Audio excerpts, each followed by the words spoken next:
Football match শেষে নরওয়ের তারকা হাল্যান্ড যখন ঢোলে বাড়ি দিচ্ছেন এবং তার সতীর্থরা নৌকা বাইচের মতো সামনে এবং পেছনে যাচ্ছেন এবং হুক হুক শব্দ করছেন, তারা মূলত তাদের পূর্বপুরুষ ভাইকিংদেরকে উদযাপন করছেন।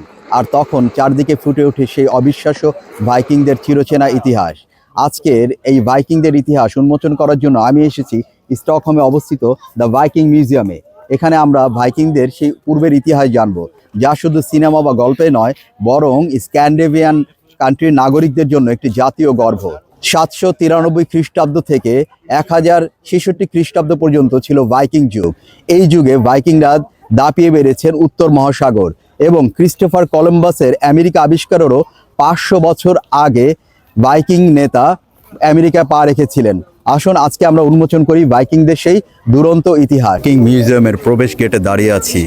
বাহিরে হঠাৎ করে বৃষ্টি পড়ছে, অনেক মানুষ লাইনে দাঁড়িয়ে ছিল। ইনি আমাদের গাইড, ইনি আমাদেরকে ঘুরিয়ে দেখাবেন এবং বর্ণনা করবেন।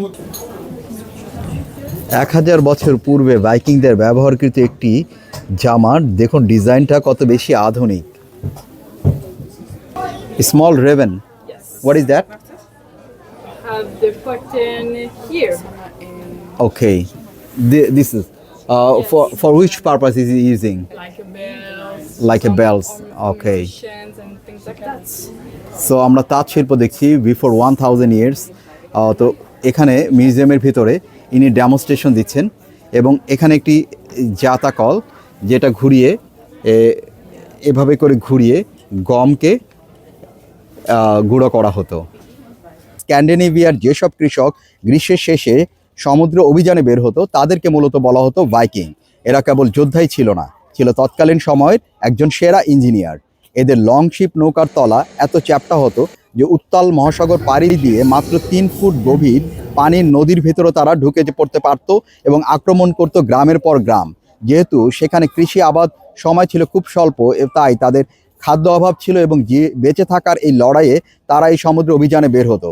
আজকে উন্মোচন করছি আমরা তাদের সেই ইতিহাস। এবার আপনাদের একটা বড় সত্য বলি, ভাইকিংদের হেলমেটে কিন্তু কখনোই শিং ছিল না। পুরো মিউজিয়াম খুঁজলে একটা শিংওয়ালা হেলমেট পাবেন না।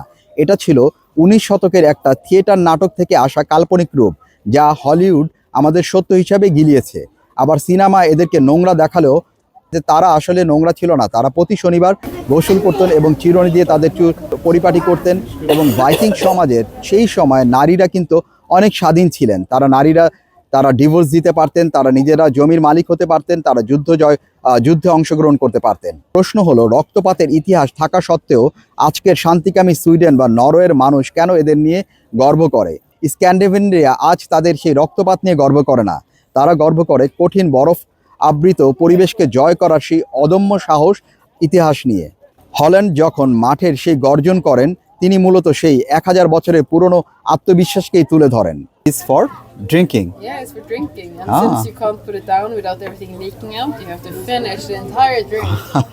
This is funny. I thought that it is just a showpiece, but she said that it's a drinking glass like this, and you cannot put it down until finishing your drinks. This is very interesting. Chug it. Yeah. Hello বন্ধুরা, এই ছিল আজকের বাইকিংয়ের গল্প। আজকে এখান থেকে আমরা বিদায় নিচ্ছি, দেখা হবে অন্য গল্পে।